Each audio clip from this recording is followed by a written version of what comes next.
Mais pour en rester à l'aspect visionnaire de la Divine Comédie, eh bien, d'une certaine façon, ce n'est que tout est expérience visionnaire, mais dans un autre sens, eh bien, on s'habitue à ces visions. C'est un voyage, on passe d'une scène à l'autre, et le lecteur, finalement, n'a plus d'effet de surprise.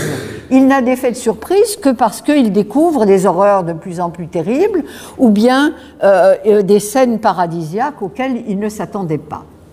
Alors, le fait que la Divine Comédie ait été une source d'inspiration pour les artistes tient au fait, justement, que les scènes qui sont représentées sont éminemment picturales.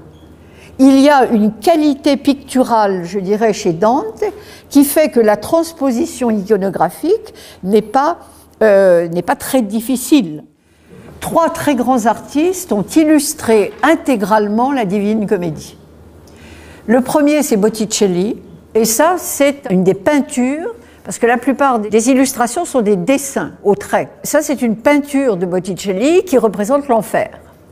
L'enfer, vous savez que ce sont des cercles, n'est-ce pas? C'est un cône dans lequel on descend de plus en plus profondément. C'est une spirale descendante. Et à mesure que l'on descend de plus en plus profondément, eh bien, on découvre les criminels les plus endurcis, ou bien les hérésiarques les plus irréductibles. Ce sont les conventions de l'époque aussi. Les alchimistes sont très mal placés, ils sont tout en bas. Hein. Donc, ce sont les hiérarchies aussi de l'époque imposées par l'Église. Donc, à mesure qu'on descend, on s'enfonce dans un monde de plus en plus ténébreux, de plus en plus marqué par les fautes et également par la férocité des supplices qui y sont pratiqués. Les autres dessins de Botticelli sont beaucoup plus légers. Ce sont ceux qui illustrent la version de la Divine Comédie qui a été éditée par Jean de Bonneau.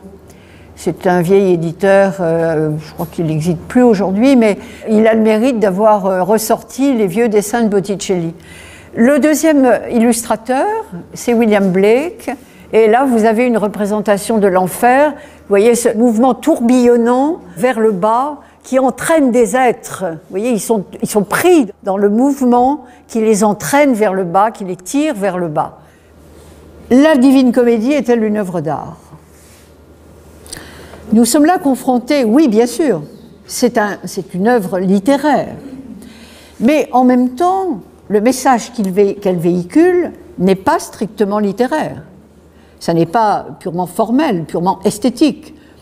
Donc, nous sommes, avec la Divine Comédie, confrontés à ce type de production artistique qui, en même temps qu'elle s'assume comme œuvre d'art, porte un message qui, lui, n'est pas de nature strictement artistique.